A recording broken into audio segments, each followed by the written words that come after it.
Welcome to another Cup of Joe. I'm your host, Joe Tumalo, CEO of PG Partner, with my lovely return guest, Kelly Gicale. Welcome back, Kelly. Thank you, Joe. Thanks for having me back. By popular demand, the emails and the letters we are getting, like just stacks of letters. When are you getting Kelly back?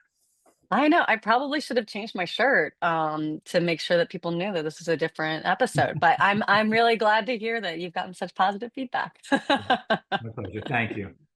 Well, today we're going to talk about the importance of discovery work. Yeah, this is something that I think you and I connected almost immediately when we first, were introduced to each other.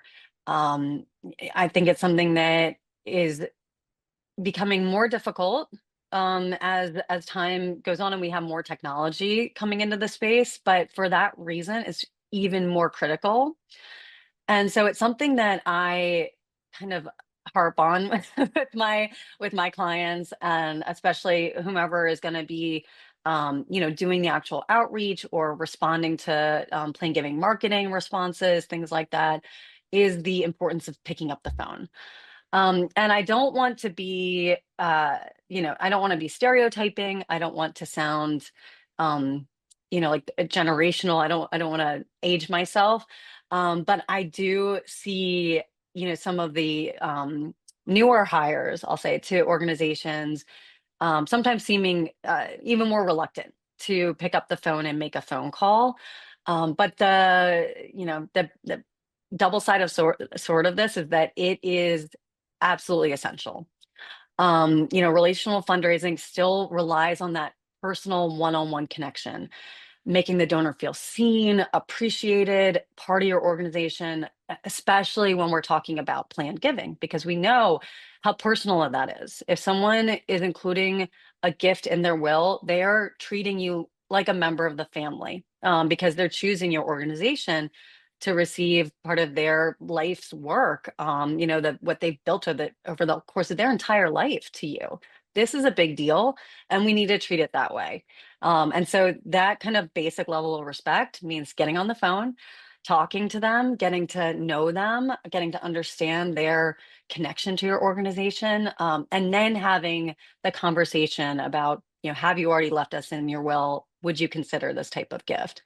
Of course, we've seen, you can't avoid it when I was going to say pick up a newspaper, but I'm aging myself again. When you look at your phone and you look at the news, you open on the Wall Street Journal, every article is about AI these days. Everything is about that. And, there's a place for that kind of technology within fundraising, within, plan giving fundraising even as well. But I just don't see that it's going to be taking the place of that human one-on-one connection, and especially over the phone. Um, I never say never, and maybe someday someone will come back and find this and say you were completely wrong. But at this point, I look back to when email marketing became huge, and we had a lot of automation that was marketed. That's still very helpful and has its place. But as much as people were saying that that's going to take the place of direct mail fundraising, that has not been the case. If anything, having more technology, more access to different ways of, connecting and communicating with donors, it makes it even more important to get through the clutter. People are getting so many emails every day, they're getting text messages all the time, and those can be useful for lead generation, and for different ways of ascertaining whether someone is ready to have the conversation. But I still think that picking up the phone, talking to someone, getting them on the phone is the most effective way to start that relationship, to build it, and then certainly to have a solicitation conversation. I always think in person is the best, but I know I work with a lot of national, international organizations. Sometimes that's impossible. The phone, Joe, you do so much of your work over the phone, can be just as effective. But it requires building that relationship and being that human touch on the other side that you're not going to get with an automated email or an automated text message. You're right on. We're on the same page. And yeah, I make my living now pretty much just making phone calls. I do about almost 150 phone calls a week. and I'm calling You're people a that are not, machine. I'm sorry. You're a machine. Yeah, and that's extreme. And I'm not saying that people need to do it at that level. I mean, I have 4 clients that are paying me to do that. But even if it's just set a goal, right? Of all right, I'm going to make 10 calls a week. And as I said in one of our other videos, I'm going to write it, I'm going to make a list. If that's what I need to do, write it down. And I find it very powerful. I'm old school. I'm 65, so I use technology all day long, and I'm on into Salesforce and RNXT and doing all that stuff. But from a behavior, mindset and behavior is huge. I think so many people focus on the technique, which is important, but in the space of plan giving, I think mindset and behavior is 90% of it. You agree? Oh, 100%. Yeah. No, I 90%. 100% agree that 90% is mindset and behavior. No, Yeah, completely. and the behavior is, uh, yeah, that's a simple example, a simple idea. Write down. Okay, I'm gonna get the even if it's this month, I'm gonna I'm gonna reach out to these 10 people and have the conversation. Mhm. And as I said in my other video, take it on the road with you. I don't want to promote dangerous driving. I will admit sometimes if I'm in heavy traffic, I'll dial a number. And yeah, I don't want to promote that, suggest that. But, or I'm going to the doctors and I'm early, or going to an appointment. I'm 15 minutes early. There's a 90% chance I'm going to get to a voicemail anyway. Mhm. Once I make that first voicemail, then I've and they started the process, right? Yeah. Yeah. And I think that's what some people are worried about, or they may use that as a reason to not reach out by phone. No one answers the phone these days. That still could be true, but leaving that voicemail and showing that you're a person, it is exceedingly rare these days. I mean, you look at the kind of automated text messages that you get for medical appointments now, and dentist appointments and everything like that. My dentist just told us that they're going to be using an AI receptionist. I got an email yesterday about that. And so the more that the world is relying on these different technologies, the more that your voice and your connection as as a approachable, relatable, warm human is really going to get through, and and make that person say, hey, I care about this organization. Certainly you're calling them because they've shown that they care about your organization in some way, shape, or form. So that it's not, to me, that's not technically a cold call. With reaching out, it's warmer than a cold call, because you already know that they're invested in some way, shape, or form. But this is something that they already care about, and this is a really kind person who is taking the time to make that connection. So it makes them even more motivated to call you back, when so much that they're getting now is not that. Yeah, and I'll maybe 25% of I like to use the 25% rule. 25% of the people that I reach out to, I'll get on the phone eventually. 25% of the people that I get on the phone will be open to a conversation. 25% of those will, and maybe higher, but keeping it conservative, will make a planned gift intention. So Mhm. it is a numbers game initially. And I'll make up now. I don't leave 10 voicemails, but I'll depend if they're big enough and seem to be, especially like if I talk to one and they're like, oh my God, Joe, this is a great idea. I love this idea. Yeah, I'm interested. And then I call them another 10, 15 times trying to get them back on the phone. I don't leave a voicemail every time, but eventually I just had somebody yesterday for a client, a donor, who I've called, picked up the phone 10 times since we first spoke when she said, I'm interested. It's been a Mm. year. And left me a voicemail, so apologetic. Oh my God, Joe, I'm so sorry. I love you guys. You're so kind to reach out to me. I'm sorry. It's just been crazy. I want to talk to you. I got her voicemail yesterday, but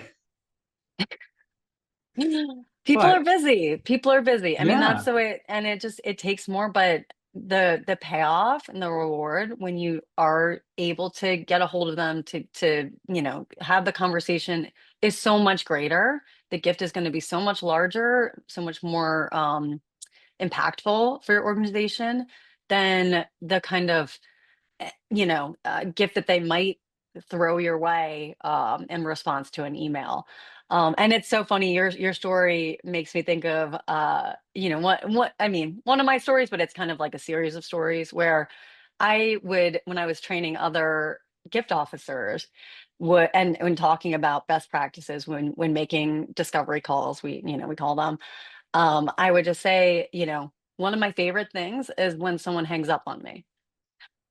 Because what I always would do, I would never the first time it happened, like with anything, you have to get used to doing this. The more you do it, the more comfortable it will be, and the more it'll be like riding a bike. But at first, it's a little bit like, oh no, if someone hangs up on me, I can't believe, that would just be terrible. But the more I did it, the more I realized it was such a great asset, because what I would do is I would always immediately call them back, and I would say, and 9 times out of 10 they would answer. But sometimes they wouldn't, and I would either speak with them or leave a voicemail that said, I am Kelly Gicale. I'm with such and such organization. I just wanted to make sure you know that I was just calling to say thank you. I it sounded like, we got cut off. But I didn't want you to think that we were calling to ask you for anything or get the wrong idea. I just really wanted to make sure you knew how much we appreciate you. I don't want to take up any of your time, but just want to make sure you know that, because I think we got disconnected back there. And I mean, the the I don't want to say shame, but people feel bad then because they know that they hung up on an actual person. And when that would happen, I would get a meeting, an in-person visit more times than if I would if they hadn't hung up on me. So it was just a really funny kind of turning the tables, but you learn that. You learn these things the more calls you make. You learn how people act, how people behave. You learn the things that you can kind of touch on that makes them more likely to want to have another conversation with you. And so it really just is putting, uh if pedal to the metal, if you will, like, and going and doing it. um and that kind of like anticipation is good fuel. It'll make you even more excited about your job as a fundraiser. It'll make you even more excited about what you're doing as an organization too, because in speaking to people you get the best feedback and the best, most passionate people who are telling you as a fundraiser, hey, this is why your work is so important to me, which just kind of reinforces that rewarding feeling that I think a lot of fundraisers go into the business for, right? They want to do something good. They want to make a positive impact. That can get tricky sometimes when you're dealing with goals and metrics and things like that.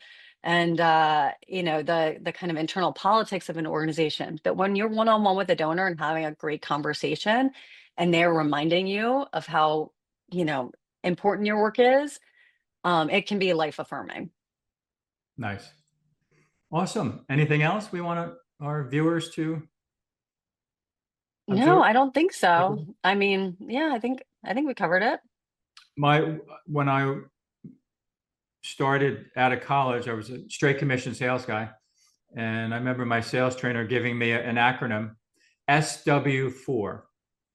Some will, some won't. So what? Someone's waiting. I love that. Oh, that's great.